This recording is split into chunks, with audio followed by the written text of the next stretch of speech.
Tonight's video is called God to the Rescue.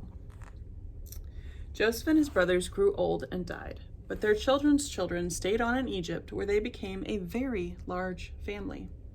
Later on, a new king began to rule, but this Pharaoh didn't remember Joseph, and he didn't like God's people.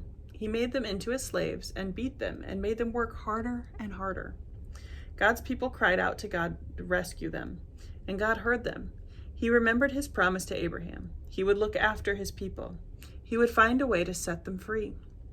One day, Moses was looking after sheep when something caught his eye. A bush was behaving very oddly. It was flickering with flames, but its leaves weren't burning up. He took a closer look. "Moses!" boomed a big voice. Moses leapt back. The bush was talking to him. "I have heard my people's cries," God said. "I have seen their tears. So I have come down to rescue them. Go to Pharaoh and tell him to let my people go free." Moses was afraid, but God said, "I will be with you." So Moses went to Pharaoh. "Pharaoh," Moses began. "God says," "God," said Pharaoh. "Never heard of him." Moses kept going. "God says, let his people go free." "Why should I?" Pharaoh said. "Don't want to." "Won't." So he didn't. So God gave Pharaoh 10 warnings, called plagues. First, God turned the Nile River into blood. No one could drink the water, but still Pharaoh would not let them go. So God made frogs come hopping and leaping and jumping. In your bed, frogs. In your hair, frogs. In your soup, frogs. All over, everywhere, frogs. "Make them go away," Pharaoh screamed.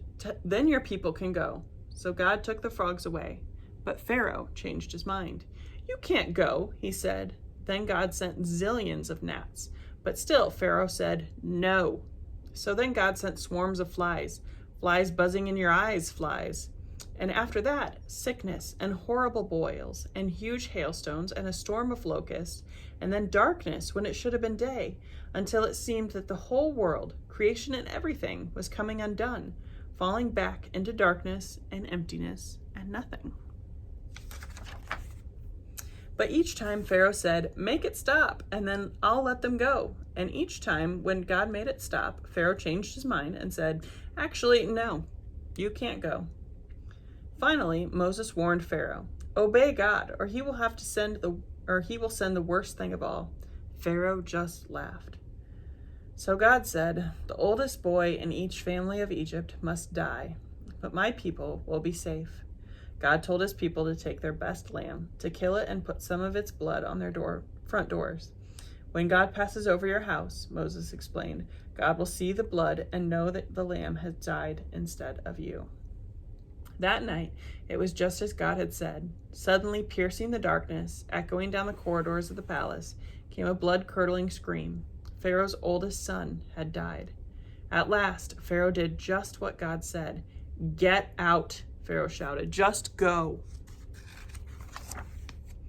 And so, that very night, Moses and God's people fled out of Egypt and out of slavery. They were free at last. God's people would always remember this great rescue and call it Passover. But an even greater rescue was coming. Many years later, God was going to do it again. He was going to come down once more to rescue his people. But this time, God was going to set them free forever and ever. That's the end of tonight's reading. I will see you tomorrow. Bye.